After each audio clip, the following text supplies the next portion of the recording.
My beloved children, good morning, all of you. How are you? I hope you are fine, all of you.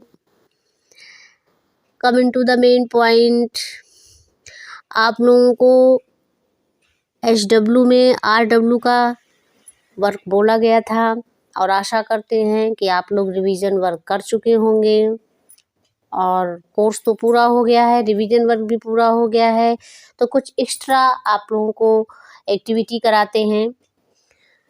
Extra activity में मैं एक व्याकरण से उठाती हूँ पॉइंट अव्यय, जिसे आप लोग इंग्लिश में प्रीपोजिशन कहते हैं। अव्यय ऐसा वर्ड है जो व्यय नहीं होता है, खर्च नहीं होता, उसका रूप नहीं चलता है। सदृशम त्रिषु लिंगेषु सर्वासु च विभक्तिषु वचनेषु च सर्वेषु यन्नम व्येति तदव्ययम्। जिन शब्दों का तीनों लिंगों, सभी विभक्तियों तथा तीनों वचनों में एक जैसा रूप होता है, अर्थात कभी वह बदलता नहीं है, तो उसे क्या कहते हैं? अव्यय। जैसे होता है स्वः। स्वः मीन्स होता है आने वाला कल, इसका रूप नहीं चलता है। जैसे बालकः बालको बालकः हो गया, बालिका बालिको बालिकी, ऐसे होता है ना, लेकिन इसका नहीं चलता है, तो स्वः का रूप नहीं चलता है। ततः, ततः माने तब, फिर, वहाँ से, इसका भी रूप नहीं चलता है। पश्चात, पश्चात मीन्स होता है बाद में, पीछे। यद्यपि, यदिधनपि, जिसको आप लोग हालांकि हिंदी में कहते हैं। ह्यः, ह्यः मीन्स बीता हुआ कल। प्रायः, प्रायः माने बहुधा। परंतु, परम धन्तु, इसका अर्थ होता है लेकिन। अधः, अधः मीन्स होता है नीचे। इन सब का जो प्रयोग होता है वो अव्यय के रूप में किया जाता है। इसके अलावा और भी बहुत अव्यय हैं, जैसे च है, च मीन्स होता है और, अपि है, अपि मीन्स होता है भी। इस तरह से अनेकों वर्ड हैं अव्यय के। सांप्रतम है, सांप्रतम माने होता है तुरंत। और इन लोगों का कभी भी रूप नहीं बनता है, ये कभी व्यय नहीं किए जाते हैं। व्यय करने का अर्थ यही हुआ कि इनका रूप नहीं बनता है, ये ज्यों के त्यों प्रयोग किए जाते हैं। ओके, अब नेक्स्ट पॉइंट पे आते हैं, विशेषण।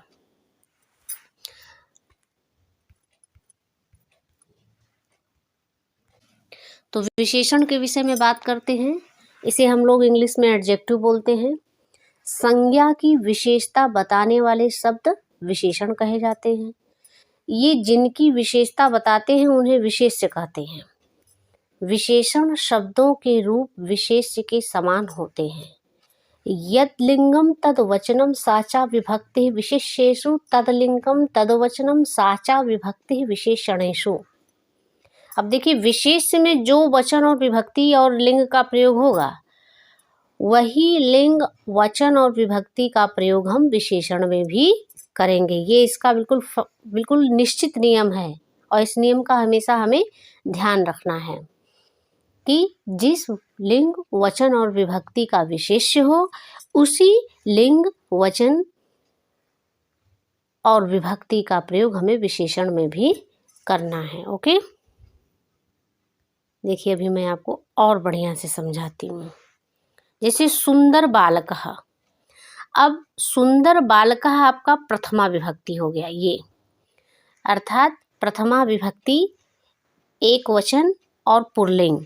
अब ये सुंदरी बालिका, जो सुंदरी बालिका है ये स्त्रीलिंग है, प्रथमा विभक्ति है और एक वचन है। अब देखिए, सुंदरम, सुंदरम वनम, सुंदरम वनम आपका क्या हो गया? नपुंसक लिंग, एक वचन और प्रथमा विभक्ति, ये आपका सुंदरम हो गया। ओके, अब देखिए दूसरी वाली लाइन देखिए, सुंदरम बालकम। अब ये जो सुंदरम बालकम है, सुंदरम बालकम आपका क्या है? द्वितीय विभक्ति है ये वाला। फिर सुंदरी बालिकाम, सुंदरीम बालिकाम, सुंदरम पुष्पम, ये वाला है। फिर सुंदराह बालका, देख रहे हैं, जिसमें जैसा विशेष है वैसे ही विशेषण का प्रयोग किया जा रहा है। सुंदराह बालकाः, सुंदरियो बालकौ, सुंदरियो बालिके, ये स्त्रीलिंग हो गया। क्षम्यताम, क्षम्यताम मीन्स क्षमा कीजिए, और क्षम्यताम भी आपका अव्यय हो गया। तो सुंदर्यो बालिके, फिर है सुंदर्यः बालिकाः, सुंदर्यः ये वाली लाइन देखिए, सुंदर्यः बालिकाः।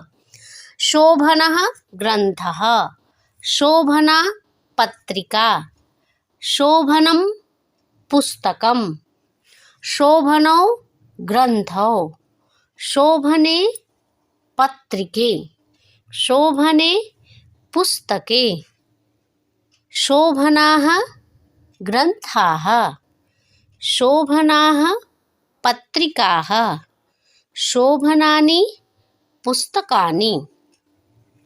मैं फिर कह रही हूँ कि देखिए, जैसा विशेष में प्रयोग हुआ है विभक्ति, वचन और लिंग, वैसा ही विशेषण में भी प्रयोग हुआ है ना।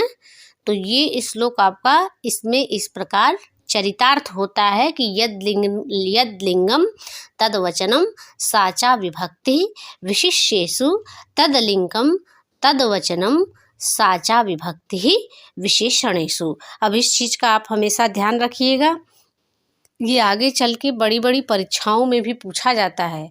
कि अब जैसे मैं आपको एक एग्जाम्पल दिखा रही हूँ, अब जैसे पूछा गया सुंदरः बालकः है, तो यहाँ सुंदरः बालकः न करके सुंदरी, बड़ी की मात्रा लग गया, सुंदरी बालकः। अब क्या ये सही है? इसको करेक्ट करना है तो हमें यहाँ मात्रा हटा के बिंदी रखनी है, सुंदरः बालकः। जैसा बालक में बिंदी है वैसे ही हमें इसके विशेषण में भी बिंदी करना है। अब सुंदरी बालिका, यहाँ बड़ी की मात्रा है, सुंदरी बालिका बड़ा की मात्रा है, तो ऐसा नहीं कि सुंदरा बालिका कर देंगे, नहीं, स्त्रीलिंग में सुंदर को सुंदरी बोला जाता है, तो क्या हो जाएगा? सुंदरी बालिका, है ना। फिर सुंदरम वनम, वनम में बिंदी है देखिए, तो हम सुंदरम में भी बिंदी लगाएंगे, तो क्या हो जाएगा? सुंदरम वनम। हम आशा करते हैं कि आप लोगों को विशेषण भी समझ में आ गया होगा और अव्यय भी समझ में आ गया होगा। एक बार मैं बोलूँगी, उसके बाद अगर हो सके तो आप लोग फॉलो करिए, आप लोग भी बोलिए। नहीं बोलते हैं तो थोड़ा सा उच्चारण पे ध्यान दीजिए और इसका अभ्यास करिए। ये भविष्य में भी बहुत इम्पोर्टेंट चीज़ है, क्योंकि ग्रामर जो होता है, व्याकरण जो होता है, पढ़ाई के साथ साथ हमेशा रहता है और व्याकरण का ज्ञान होना बहुत आवश्यक है। ओके, हाँ, तो मैं एक बार बोल रही हूँ, फिर आप लोग उच्चारण करिएगा।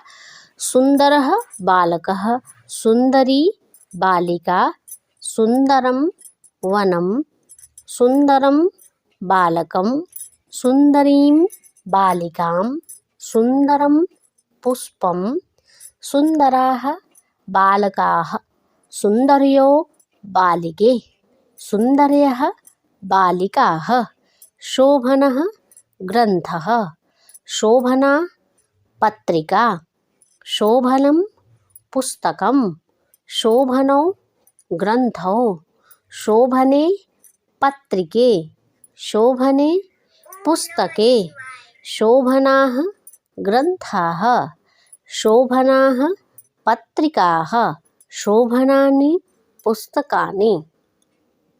और मैं आप लोगों को बता दूं, हो सकता है इसमें से एग्ज़ाम में आ जाए, इसलिए इसे लापरवाही से मत पढ़िएगा कि हमारे कोर्स में नहीं है। आपके कोर्स में है लेकिन दिखाई नहीं देता, क्योंकि लेसन में जो है बीच बीच में आते हैं ये सारी चीज़ें, और ये मैं आपको स्पेशल पढ़ा रही हूँ क्योंकि छुट्टी चल रही है, तो थोड़ा एक्स्ट्रा एक्टिविटी होनी चाहिए। तो ये आपकी एक्स्ट्रा एक्टिविटी है, और अगर आप लोगों ने इसे सीरियस ना लिया तो मैं बाद में इसका स्पेशल एग्ज़ाम भी लूँगी और क्लास में पूछूँगी भी, इसलिए अच्छे से पढ़िएगा। Okay, thank you all of you, take care.